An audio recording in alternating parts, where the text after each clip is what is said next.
د کهانې شروعات د یو قیدي نه کیږي چې هغه به کله هم د تقاضې دپاره تلو د هغه دپاره څانګړه کول ضروري و. ولې که چېرې داسې به یې نه کول نو د لرې نه به په جیلر ډزې کولې. خو ډیر وخت تیر نه وي چې هغه وشي چې د څه نه دوی یریدل چې کومه څانګه مسلسل لقیدله هغه ناڅاپه ودرېږي. جیلر ورته ټوپک راړوي خو دا ځل څه حرکت هم ښکاره نه شي. په دې سره هغوی ورپسې ورشي چې د خپو نه ځمکه وتښتي. په ځمکه باندې صرف یو اوږد پړی پروت دی او قیدي په ځنګل کې غیب وي. په اصل کې دا هر څه د هغې قیدي جوړ شوې منصوبه وه. هغه لږ ساعت مخکې همدغه پړی د لاسه تاو کړو او بیا یې د خېټې یې دړ بانه جوړه کړه او اجازت یې واغستو او د جیلر د حد نه زیات یقین هغه له یوه ښه موقع ورکړه. خو په لاره کې ورته یو داسې واقعه پیښه شي چې په خیال کې هم نه وه. په لاره کې هغه ته یو دوه حبشي ماشومان ملاویږي چې د هر څه نه مخکې د هغوی نظر د په خپو کې په زنځیرونو باندې ولګي. هغه اوس په یو نوي مصیبت کې ګیرو خو کله چې هغه ګوري چې ماشومان یوازې دي نو هغه د دوی د استعمالولو فیصله کوي. هغه دوی له یو چیلنج ورکوي چې زما د خپو د زنځیرونه دومره مضبوط دي چې څوک یې هم نشي ماتولی چې په دې سره ماشومان په ګرمه کې راشي او یو تبر پسې لاړ شي او یو دی په مرچکو پسې لیږي. لږ ساعت پس یو ماشوم یو مضبوط تبر راوړي او هغه سړی د زنځیرونو په ماتولو کې لګیا شي. د مسلسل کوششونو نه پس هغه خپلې خپې د زنځیرونو آزادې کړې او د پولیس نه بچ کولو دپاره یې په ځمکه باندې هغه مرچکي ودوړول او ډېر زر هغوی ورپسې سره د سپو رارسي. د هغوی په ځان ښه پوخ یقین وي چې دې ځای نه به لرې نه وي تللی او اوس به یې گیر کو. خو مرچکي هم خپل کار وکړي. دا منظر دومره مزاحیه چې ماشومان هم ورپسې د کور دننه خاندي. کله چې هغوی مات زنځیرونه ویني نو غصې نوره هم سیوا شي او د ده د تلاش دایره نوره هم وسیږي چې مونږ خو به دې په یو حال کې هم نه پرېږدو. خو بل طرف ته هغه قیدي د کندهار نه کله یو خوا ټوپ کوي او کله بل خوا چې څه د وجې غوسناک سپي بې قابو شي او په کندهار کې نښلي. د جیلر مشر د کامیابۍ په انتظار وي خو د ګاډي نه په راوتو سره د هغه کس هم زخمي او سپی هم چې دوی پوه شي چې دا څه عامه تېښته نه ده. ډېر زر د قیدي دا خبر په پوره جیل کې خور شي او د قیدیانو په منځ کې په هغه باندې په هر ځای کې باسونه روان. د هغه ملګري د هغه تصویر ګوري چې دی په نوې جامو کې او یو ښکلې ښځې سره ناست وي. د دې نه نور قیدیان هم متاثره شي او یقین پیدا شي چې هغه اوس قیدي نه دی پاتې، په بهر دنیا کې آزاد او د خپلې مرضۍ ژوند کوي. خو د دوی دا امید هله مات شي کله چې جیلران واپس په زخمی حالت کې راولي او نور قیدیان هم خبردار کی که چا هم داسې کار وکړو نو د نه به هم بد انجامي. قیدیان په خپل ملګري خفه هم شي خو په خپله بېوسۍ د افسوس نه علاوه هغوی نور څه هم نشي کولی. د هغوی د تلو نه پس قیدیان خپل ملګري راپاسوي او په میز یې سملوي. خو د دې نه پس د زندگی مکمل بدله شي، حتی چې دوی په مړه خېټه خوراک هم نشي کولی. نور قیدیان د هغه نه خوراک اخلي.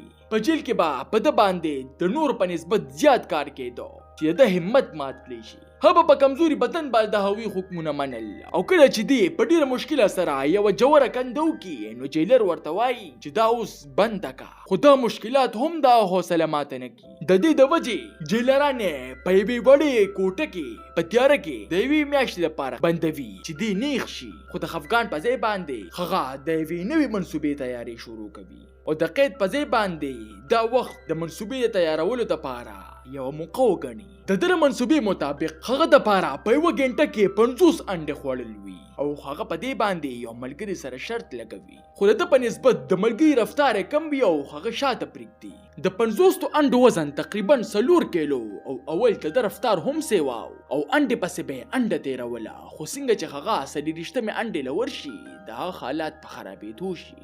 انډه په اسانۍ سره تېرولو دپاره هغه کله کیني او کله پاسي. خو څنګه چې هغه 32 انډې برابر کړي هغه د ګرځېدو هم نه وي. په دې سره د هغه د ملګرو دا یقین پیدا شي چې باقي یوه انډه هم نشي خوړلی. خو هغه د بیلات نه انکار کوي. د بمبې نه اوبه څکي. هغه دا هر څه د دې دپاره کوي چې زما د ملګرو په ما یقین ختم شي او همداسې هم شي. نور خلک هم په ده باندې پیسې ولګوي او څنګه چې دې پوهه شي چې ټولې پیسې را باندې ولګولې د هغه په مخ یو عجیبه خندا راشي. د هغه ملګري د سره په ګرځېدو کې مدد کوي او دې سره سره ورله انډې هم په زوره زوره په خوله کې منډي او په دې کې خبره 40 انډو ته ورسي. د هغه وجود باقي کار نه کوي او وخت هم په ختمېدو.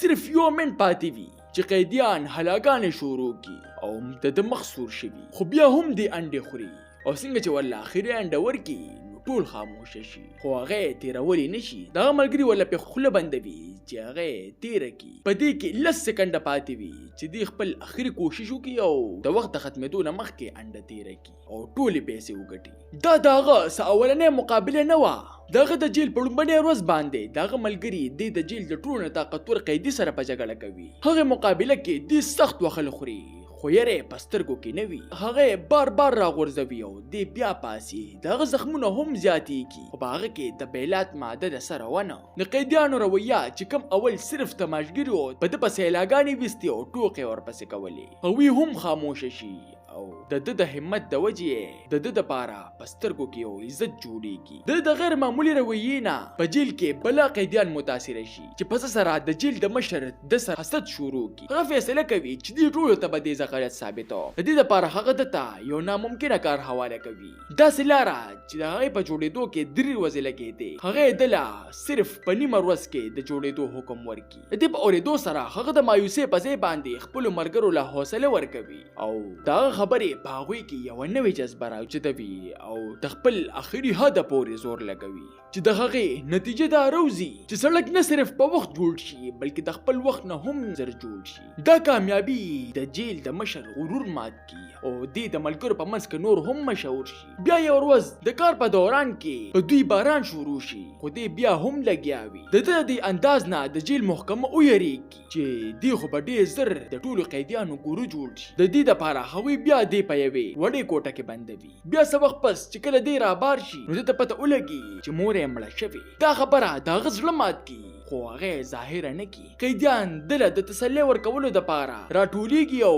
غانې وایي او د مدد دپاره یو نوې منصوبه جوړوي چې کم د شور د شاته پټوي. په جیل کې ټول په چغو چغو غانې وایي او ګډیږي خو دا صرف تماشه وه. په اصل کې دا شور د تښتېدو د اواز د پټولو دپاره و او څنګه چې سورنګ د کنولو اواز زیاتېږي هغسې د قیدیانو چغې هم سیوا کېږي. په دې سره د جیلرانو شک پیدا شي او فوراً د خطرې ټلې ووخي خو د هغې پورې دوی خپل کار مکمل کړي او د یو ملګری جیلر په خبرو کې او پام ورله بدل کی او بیا قیدیان په سورنګ کې داخل شي. خو ډېر زر د جیلرانو شک پیدا شي او د سورنګ سر را پیدا کی او دوی په موقع گیر کی. اوس د دې منصوبه ناکامه شوې وه او د دې نه پس د سزا دپاره ورته په خپو کې درانه زنځیرونه اچوي او کار په هم سیوا کی. هغه د خپل ځان د خلاصولو دپاره ډېر کوششونه وکړي خو د درنو زنځیرونو او د جیلرانو په مخ کې هغه بېوسه وي. د هغه ملګري چې کوم د مدد کول غواړي خو هغوی هم څه نشي کولی. بیا د شپې په وخت کې د ډېر کار کولو د وجې هغه بېهوشه شي خو د رحم په ځای باندې جیلر پې ګزارونه شروع کړي. دې منظر ته کتل د قیدیانو دپاره مشکل و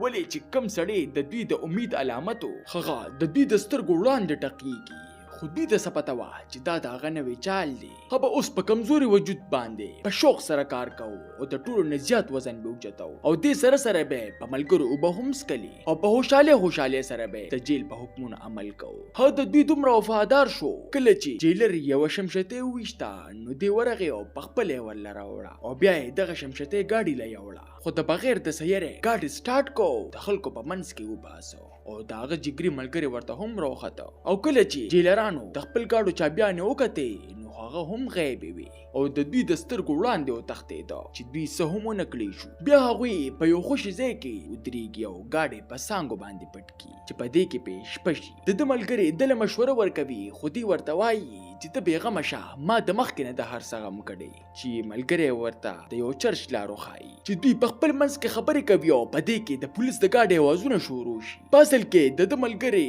د پولیس سره ملګری شوی و ولې چې هغوی ورسره دا واده کړی وه که چېرې ته دې په موږ باندې ګرفتار کړې نو تا به موږ پرېږدو. او بیا ملګري له هم اوازونه ورکوي چې ته هم بار ته روزه تا به هم ما سره پرېږدي. هغه د ده په دې قمقلو خبرو پسې خاندي او په خپل خالص نیت باندې خپوي چې په دې کې د یو ګولې اواز راشي او دی پې په مرۍ ولګي. کیدای شي د خپل خلوص هم د ده انجام هغه مړ ضرور شي خو د هغه غیر معمولي همت او د خلوص نه ډک نیت د همیشه دپاره د ملګرو په زړه کې ژوندی پاتې شي. تاسو ته دا نننۍ کهاني څنګه ولګېده ما ته خپله قیمتي رای په کمنټ کې ضرور راکړئ. ملاوي ګوبه په یو نوي ویډیو سره مال راکړئ اجازت.